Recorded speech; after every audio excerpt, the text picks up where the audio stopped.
Ah, la dyspraxie, ce petit joyau qui transforme chaque jour en un numéro de cirque imprévu. Pour ceux qui ne connaissent pas bien, laissez-moi vous expliquer en quoi consiste cette particularité du cerveau qui fait que vous tombez plus souvent que d'autres et que tout ce que vous faites semble avoir été orchestré par un réalisateur de comédie. Je suis dyspraxique et croyez-moi, ça n'a rien d'ennuyeux. Qu'est-ce que la dyspraxie?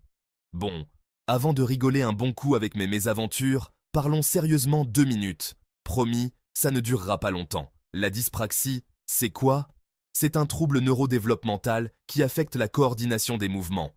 En gros, c'est comme si vous aviez un cerveau qui essaye de piloter un avion de chasse, mais avec les commandes d'un vélo. Je vais simplifier. Imaginez que vous voulez attraper un verre d'eau sur la table.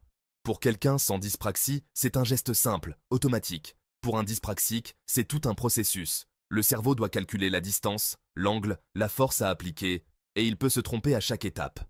Résultat, le verre est à l'envers sur la table, le sol est inondé, et vous êtes parti chercher la serpillière.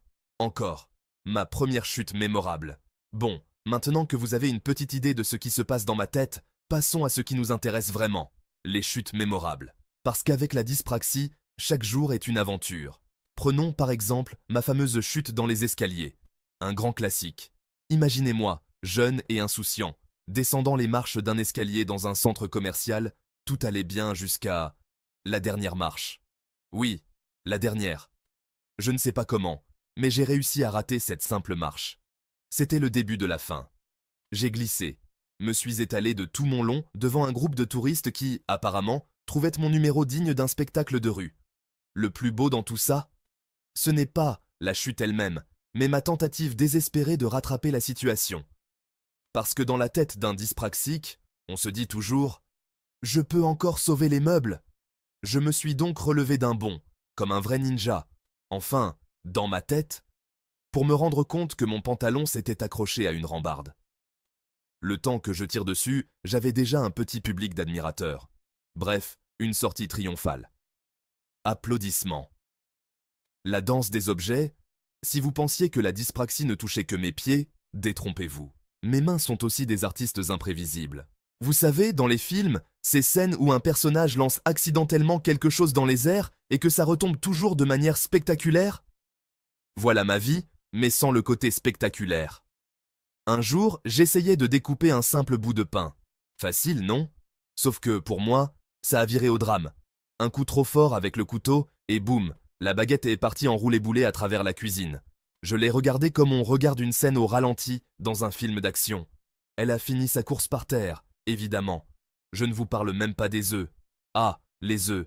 À chaque tentative de casser un œuf, il y a toujours une chance sur deux que le jaune reste dans la coquille, et que tout le reste finisse sur le sol. Voilà pourquoi, chez moi, on mange des omelettes très brouillées. La conduite, un sport extrême. Conduire quand on est dyspraxique, c'est un peu comme participer au Paris-Dakar tous les jours, mais avec des ronds-points et des piétons partout. Je dois réfléchir à chaque action. Passer la vitesse, regarder dans le rétroviseur, gérer le volant. Et souvent, l'une de ces actions passe à la trappe.